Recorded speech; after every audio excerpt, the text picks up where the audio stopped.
I call the honourable member Sue Kedgley. Thank you, Mr Speaker, and the Green Party too will be supporting the local government borrowing bill with a couple of misgivings. We do agree with other speakers that it does make sense to set up a New Zealand local government funding agency which would enable it to become a large-scale borrower on behalf of local councils to borrow and raise finance, and hopefully through amalgamating the debt, the borrowing, they would get good credit rating terms and thereby lower interest rates, and there would be savings. It does depend, as the Minister said, on getting good credit ratings, the projected savings.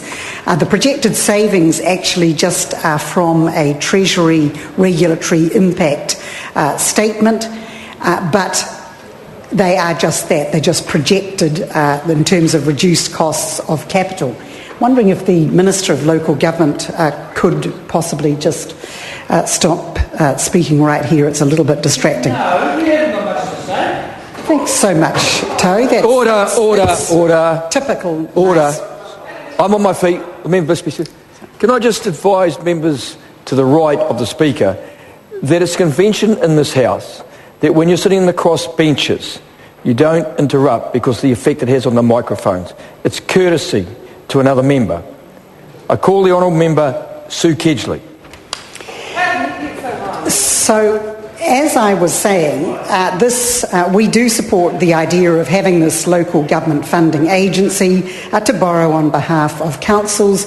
We're pleased to hear the Minister say that quite a number of councils, I think he mentioned 35 councils, will be signing up to this agency. We're pleased that it is a voluntary agency. There's no obligation to sign up, so it is an opt-in one.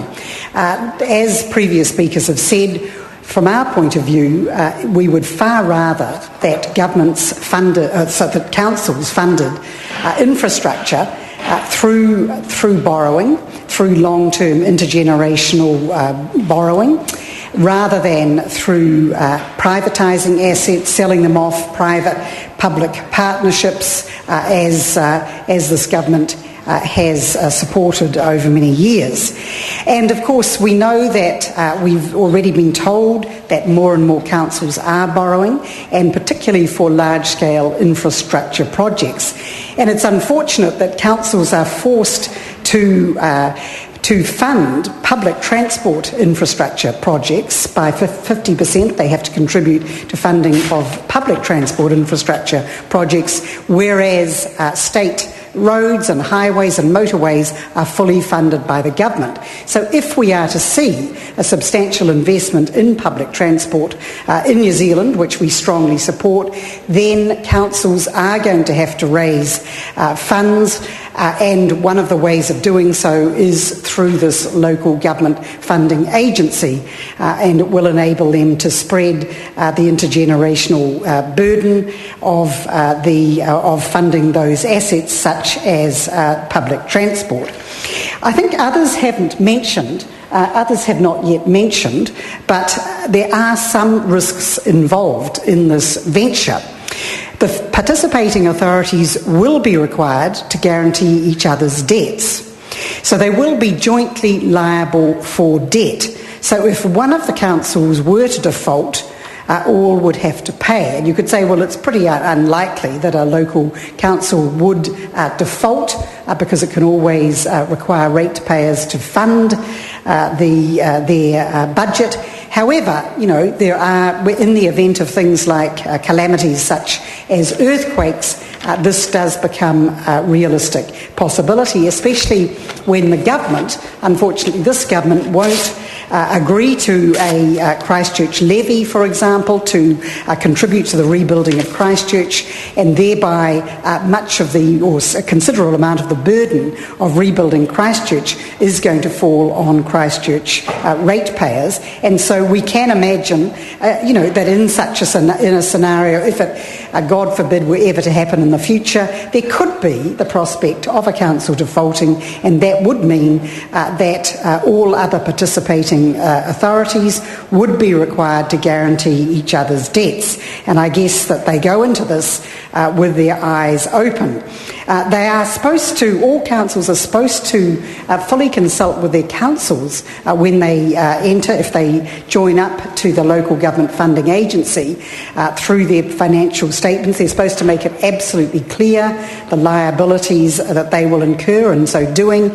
But I rather suspect that it will be, for many councils, it'll be all in the small print of a financial statement, and that many people, many ratepayers won't realise that their government has entered in, or their council has entered into substantial new liabilities through joining up to the local government funding agency. Another concern we do have is that there will be a temptation, particularly in the current, with the current pressures on councils, there'll be a temptation once debt becomes more cost effective, as this and it will do through this agency. There will always be the temptation for a council, instead of increasing the rates, to put everything off to borrow instead of setting rates. And so we could see more and more debt being incurred by councils, and that we think would be a real risk. Already the projections are that local government debt will increase by 2/3 over the next 5 years to 10 billion, but I would say there is a risk that this will increase, that more and more of council funding of infrastructure will be by debt rather than by rates, because it will be much more acceptable not to put up rates. So I think that too is a risk. The other one that we're a bit concerned about is the fact that the Auckland Council will now be able to borrow in foreign currency. It will get an exemption from the Local Government Act, and will be able to borrow in foreign currency. Now, we do need to remember that the Asian financial crisis of 1998, or one of the main reasons for it, was that organisations and entities in Asia borrowed offshore to finance their domestic activities, and when the exchange rates fell, they were left insolvent, and that precipitated the crisis. And so we are a bit worried that if we're going to see the Auckland Council being encouraged to borrow offshore while our currency is strong, what would happen if the currency falls? And so there are risks, we think, in encouraging the Council to borrow in a foreign currency. I know they have to be hedged, but nevertheless, as people have, there's been comment in this House today about the volatility of the share market, of currencies at the moment, and there are risks attendant to that, and I just think that it is worth pointing that out. So in general, we will support this because we see the borrowing through this agency as a far preferable strategy than privatisation of council assets or public-private partnerships. We note that certainly the Minister of Local Government, who's sitting here talking rather noisily in my ear for the entire speech, it was his intention to sell off as many local council assets as possible. It has been quite clear that he and the ACT Party has wanted to sell off the water, wanted to privatise water assets, and wanted, for example, it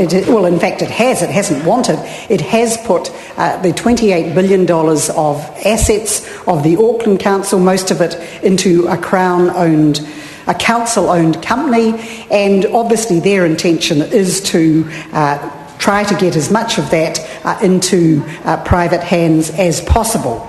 So that clearly is their strategy. and that's why we believe that this provides some sort of alternative for local councils which are having to invest heavily in infrastructure, particularly in things like public transport infrastructure, and for this reason, with some misgivings, we will support this bill. I call the honourable member